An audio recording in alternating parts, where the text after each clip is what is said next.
पैसा तो हम सब कमाते हैं, करोड़पति हम सब बनना चाहते हैं, लेकिन क्या वास्तव में ऐसा होता है?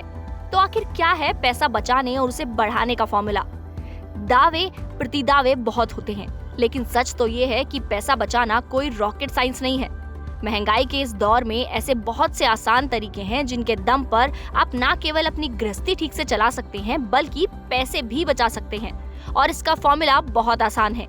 ये फॉर्मूला है 50-30-20 का।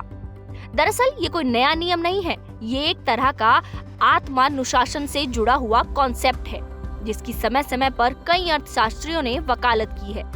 मान लीजिए आप 100 रुपए कमाते हैं, तो इसमें से आपको 50, 30 और 20 के 3 हिस्से करने होंगे।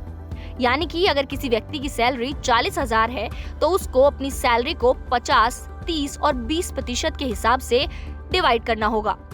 इस हिसाब से पहला हिस्सा यानी कि 20,000 रुपए का होगा, दूसरा हिस्सा 12,000 रुपए का और तीसरा 8,000 का।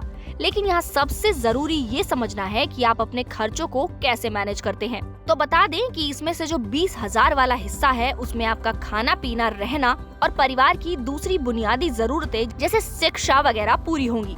अगर आप घर का किराया देते हैं या होम लोन की EMI देते हैं तो वो भी इसी हिस्से से पूरी होंगी। वहीं 30% वाला जो 12,000 है उसका रोल आपकी डेली लाइफ में सबसे अहम है, क्योंकि इसमें बाहर घूमना फिरना, खाना पीना, फिल्म देखना, कार और बाइक का बिल और छोटे मोटे दूसरे खर्चे शामिल हैं। इस तरह से कहें तो इसमें आपकी लाइफस्टाइल से जुड़ी सभी बातें कवर हो जाती हैं। लेकिन इन खर्चों को पूरा करने के लिए आपको बहुत कुशलता और नियम की जरूरत होती है। अब बात निवेश की करते हैं तो कमाई के 20% के हिस्से की अहमियत सबसे अधिक है। जैसे कि हमने शुरू में बताया कि अगर आपकी सैलरी 40,000 है तो 20% के हिसाब से आपको इसके लिए 8,000 बचाने होंगे। इस रकम को हर महीने बचाते हुए आप निवेश करें तो एक तरह से ये रकम पूरी की पूरी आपकी बचत है। लेकिन यहाँ सवाल उठता है कि आखिर आप इस रकम को कहाँ इन्वेस्ट करें। तो आपको बता दें कि इस समय म्यूचुअल फंड, SIP में रकम लगाना बेहद आसान है।